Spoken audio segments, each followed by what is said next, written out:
There's absolutely no evidence to support it, but several news sites are claiming that in the last few minutes, between 43 and 1 minute ago, officials in the foreign ministry in Taiwan are claiming that China is preparing to what they call invade.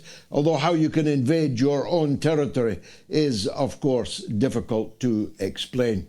I have no idea if there is any veracity to this at all. I'd be surprised if there is. I had imagined China was waiting for Taiwan to fall like an apple from the tree into its own orchard. But if there are any developments, we will, of course, bring them to you. And the maestro, Scott Ritter, will have something to say about it, true or untrue, I'm sure, as he will about the other big story of the week.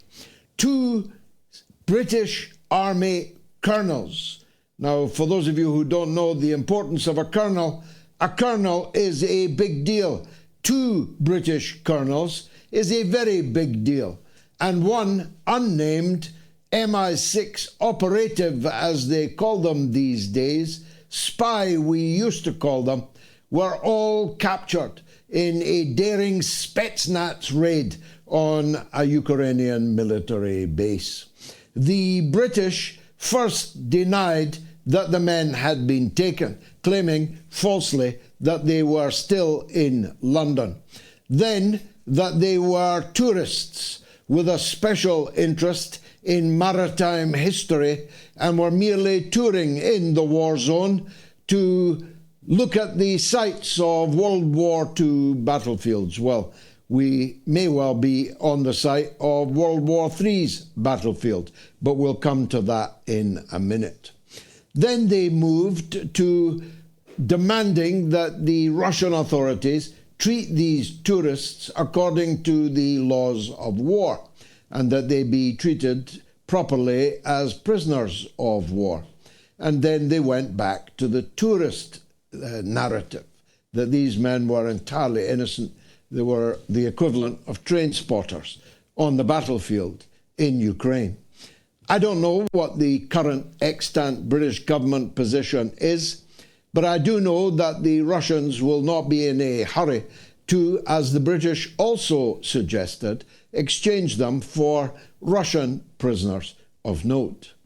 I know that the propaganda value for the Russian government of putting on trial British military personnel on charges of war crimes, for which theoretically at least they could face the death penalty, because to unacknowledged enter a war zone, to pretend that you're a tourist when you are in fact an active participant in acts of war, to be coordinating, as the Russian side claims, these acts of war, which include long-range rocket attacks on Russian civilian targets well inside Russia. One of them this week, more than 1,000 kilometers inside Russia, near Samara, where an oil depot was set in a spectacular blaze. All of these are crimes of war.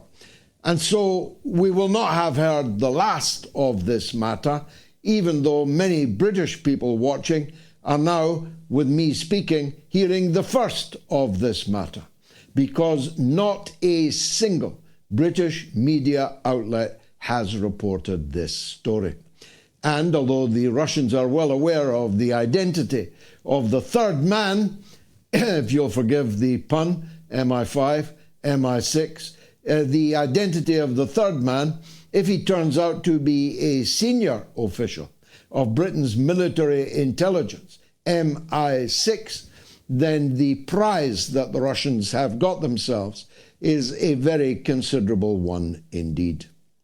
Now, Donald Trump, whom I referred to earlier as the Ozzy Osbourne of US presidents, jumping up and down, shaking his hair wildly, acting as if he's out of his head, is still on a rampage that could take us all into World War III.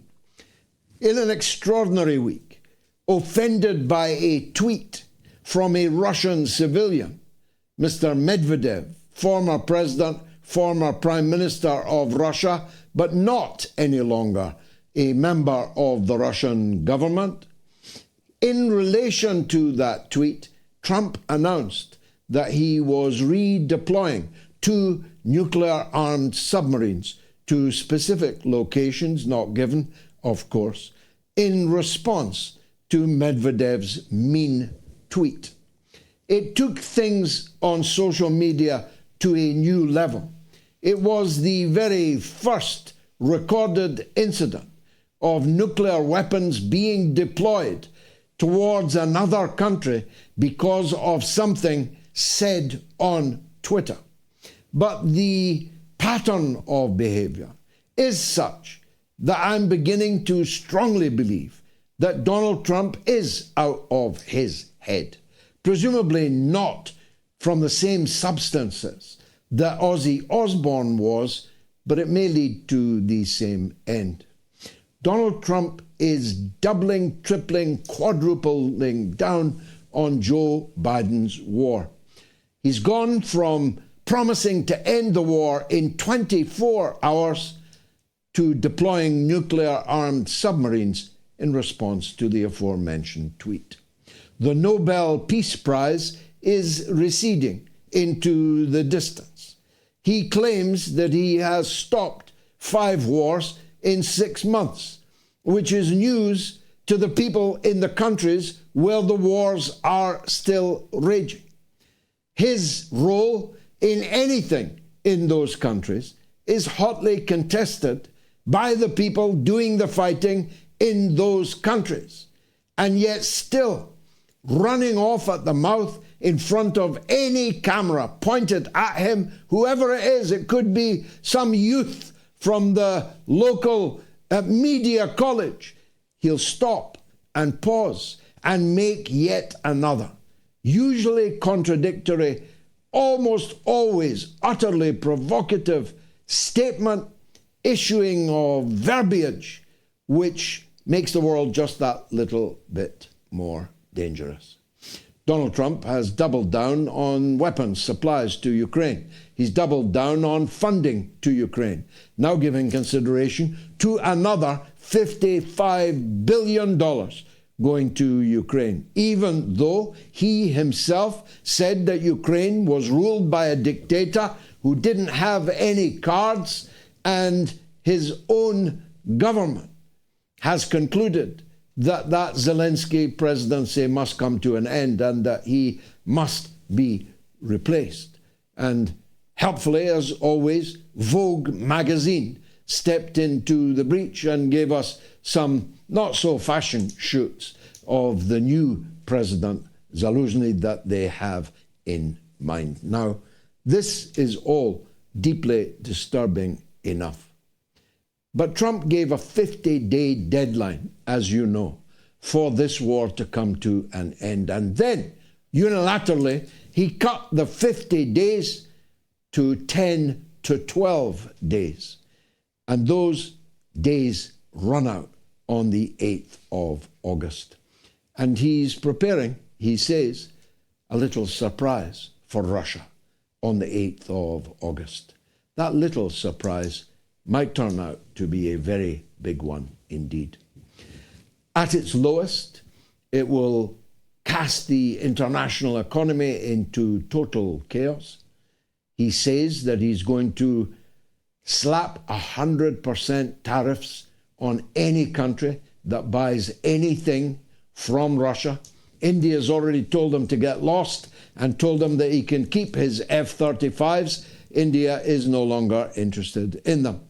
The Indian economy, which spends $80 billion a year on energy, needs a steady, cheap, and reliable supply of energy, and it gets that from Russia.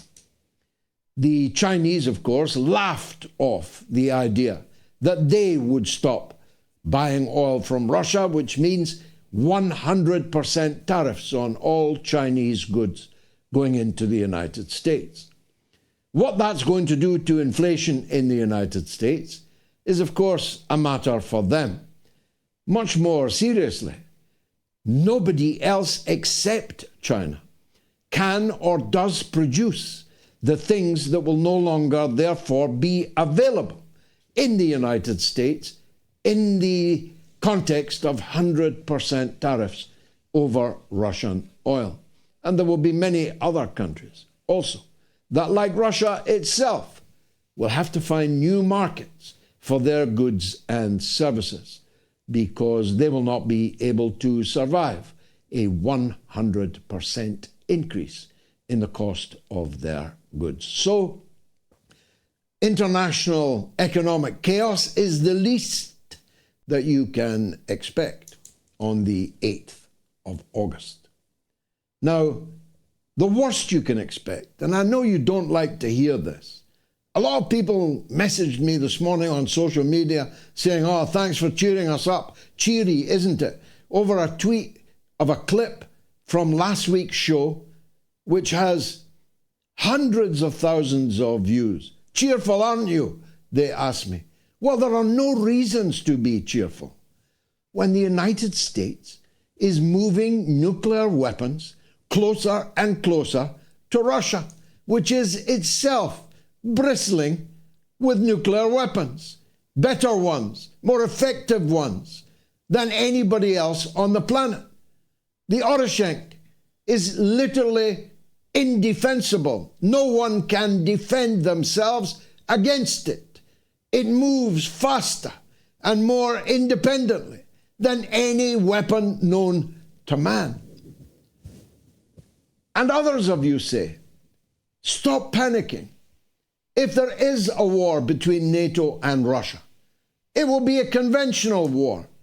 But it won't, because the NATO powers simply don't have the men, the money, or the ships for a conventional war in Russia, which has the largest battle-hardened army anywhere on the planet, has been at war for more than 2 years, is making spectacular advances on a virtually daily basis. By the time our presumably conscript army, for we only have 80,000 people in our army, navy, and air force, before we could get ships to the territory, we only have one aircraft carrier shared with France, and which would in any case become a floating coffin in minutes, in the first hour of its arrival anywhere near the battle scene in a conventional war. NATO cannot fight Russia in a conventional war. And anybody who knows anything about the military will testify to that. But even if they did, the ineluctable logic, which I've tried to explain here so many times, is that in a conflict involving nuclear superpowers, a conventional war would only be conventional until one side or the other began to prevail. Obviously, for Russia, this is an existential potential war. It no longer exists if it loses. Why would it allow itself to lose if it were beginning to be defeated on a conventional battlefield? Of course, they would escalate to the use of nuclear weapons, and ditto. How could NATO join a war against Russia and allow itself to be defeated? Think about it. If it were beginning to be defeated, it too ineluctably would move to the stage of nuclear weapons. Others of you complain to me, if there are nuclear weapons, it will only be battlefield nuclear weapons. But the same ineluctable logic applies. If battlefield nuclear weapons, which would wipe out scores of thousands of people, pollute the atmosphere forever and a day, destroy all crops, all humans, all animal and insect life where the bomb had landed, if the battle did not turn, then bigger nuclear weapons would have to be deployed. Some Americans might say, well, we fought the First World War in Europe. We fought the Second World War in Europe. We're happy to fight the Third World War in Europe.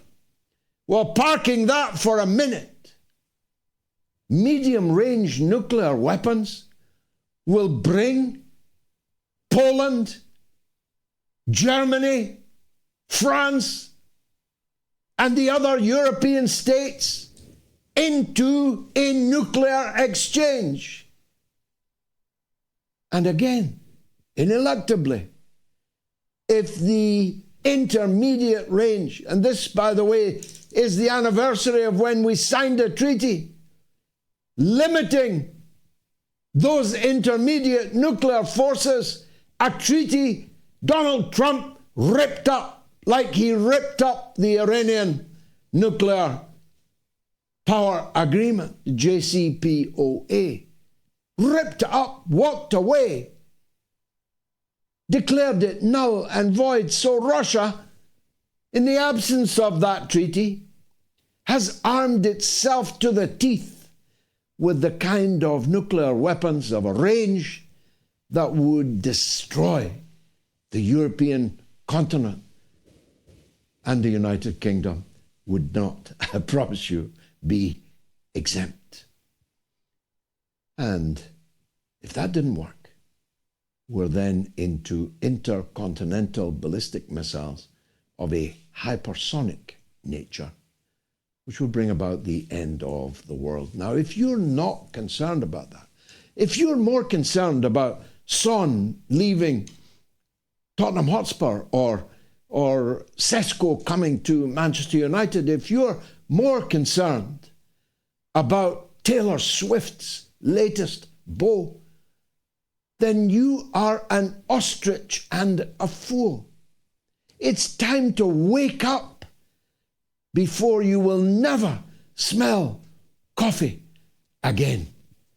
We have a show for you tonight which will cover China and Taiwan if it happens, NATO and Russia as it's happening, but also with the award-winning investigative writer and reporter and founder of West Africa Weekly, David Hondeyan. Stay tuned. I'll be right back.